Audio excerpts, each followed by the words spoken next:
Grand fils étoilé de l'éveil, l'heure des réunions approche, et nous aimerions profiter de l'occasion pour vous parler de nous.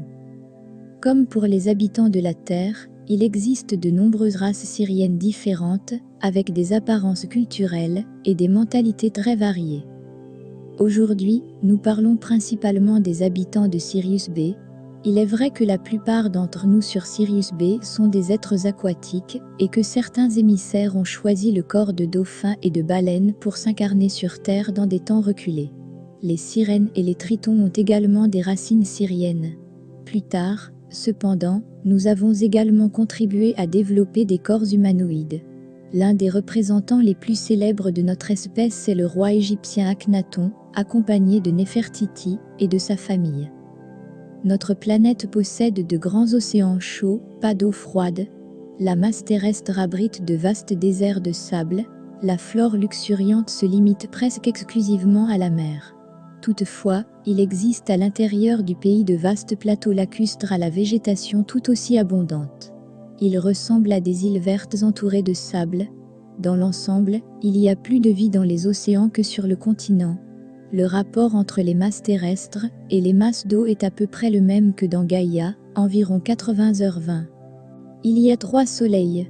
Sirius B, une naine blanche, nous donne une lumière douce, brille moins fort et est également plus petit que le soleil de la Terre. La lumière des 2 autres soleils nous parvient également. Nous avons toujours un cycle nocturne, mais il est plus lumineux que sur Terre, ce qui nous permet d'avoir un large champ de vision, même dans l'obscurité. Il n'y a qu'une seule saison, avec des températures toujours douces. Nous préférons vivre dans des communautés plus grandes, on pourrait les appeler des associations familiales, et nous nous sentons plus à l'aise dans la proximité, les uns des autres, tant physiquement qu'émotionnellement. Pour nous, il est plus important que pour beaucoup d'autres races, par exemple, les Pléiadiens, qui veulent plus d'intimité, de se sentir appartenir, et en sécurité dans une connexion aimante, avec les êtres et la nature de notre environnement. Cela ne signifie pas que nous n'avons pas de retraite personnelle, nous les utilisons simplement moins souvent que d'autres, et n'en avons pas besoin, lorsque nous vivons en harmonie. Comme nous entretenons d'étroites connexions télépathiques, nous sommes des livres ouverts pour nos proches, et ne cachons rien. Ce type de coexistence favorise un grand amour de la vérité et un sens de l'harmonie. Nous travaillons en équipe, et ne faisons pas grand cas des autorités autoproclamées, car chaque membre de l'équipe possède des compétences uniques et a son mot à dire. En fonction de la tâche à accomplir, le responsable d'une mission se développe naturellement et organiquement si nécessaire, la personne n'a pas besoin d'être élue ou nommée. Nos enfants grandissent ensemble, sont soignés et élevés ensemble. Les termes indiquant la propriété, tels que mon, votre, notre ou vos, ne sont que faiblement, ou pas du tout prononcés. La mère ou le père s'occupe des enfants d'un autre couple autant qu'il s'occupe des siens. Chaque jour, un membre différent de la communauté assume le rôle de superviseur et d'enseignant. Cela laisse à chacun suffisamment d'espace et de temps pour d'autres activités et les affaires de cœur. Les Syriens aiment les formes arrondies et organiques, comme les bâtiments de Gaudí à Barcelone, qui se fondent harmonieusement dans l'environnement. Le bois, la pierre naturelle, l'herbe à fibres dures, font bondir nos cœurs en architecture. En revanche, nous ne pouvons rien faire avec le béton, l'acier, les angles et les arêtes vives. Nous aimons les grottes de roches et de terre, les cabanes dans les arbres, les petites maisons, etc. Nos vaisseaux de la flotte spatiale sont également de nature organique et ont un certain degré de conscience. La majorité de notre population est engagée dans des professions créatives, qu'elles soient artistiques, sculpture, poésie, musique, peinture ou écriture.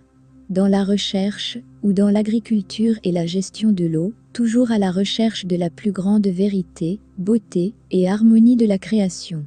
Une autre partie est entièrement au service de la recherche de la connaissance spirituelle. En raison d'un besoin intérieur profond, nous consacrons tous beaucoup de temps à la croissance spirituelle et à la transmission de nos connaissances aux autres. Nous aimons partager de bon gré et de bon cœur. Militairement, d'autre part, nous sommes loin d'être aussi présents que les Arcturiens ou les Pléiadiens. La flotte est petite et se limite généralement aux voyages de recherche, et, si nécessaire, à la défense des mondes natals.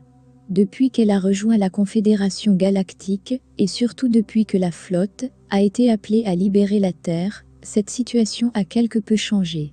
La plupart du temps, cependant, les Syriens sont des officiers de liaison et des membres d'autres vaisseaux de la Fédération, car nous n'avons pas beaucoup de vaisseaux.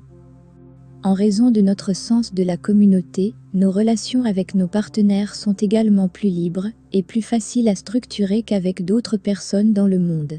Il y a des couples qui restent ensemble toute leur vie.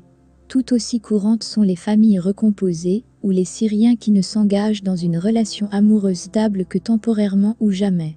Cependant, tout le monde peut certainement vivre ensemble sous le même toit. Bien plus important pour nous est l'amour qui relie toutes les vies les unes aux autres.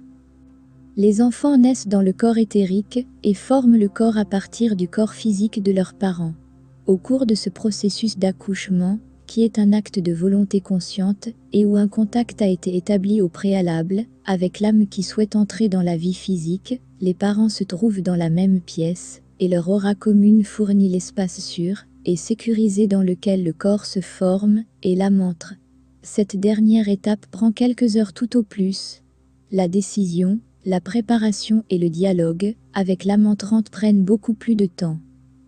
Nous préférons nous installer dans ou près de l'eau, car même si nous vivons sur Terre, nous recherchons et avons besoin d'une immersion quotidienne dans la mer. Les océans de notre patrie sont des porteurs d'énergie à haute fréquence, dont l'eau non seulement nous nettoie, mais aussi dynamise, vitalise et renouvelle nos structures cellulaires. La mer est une fontaine de jouvence pour tous les êtres vivants, c'est pourquoi nous restons généralement dans le même corps pendant plusieurs millénaires après sa mesure du temps. Les Syriens existent dans différentes structures de corps de lumière et dans différentes dimensions. Cependant, aucun ne s'incarne dans une densité plus solide ou inférieure que la 5e dimension. Sekhmet, qui était vénéré comme une déesse dans l'Égypte ancienne, est un lion syrien d'environ 5 mètres de haut. Les anciennes statues conservées sur Gaïa reflètent son apparence de manière relativement précise, de la 7e dimension. Elle est récemment revenue sur Terre, avec des représentants de sa famille, protège les âmes éveillées contre l'accès des forces de l'ombre, et leur apprend à développer leur propre force intérieure.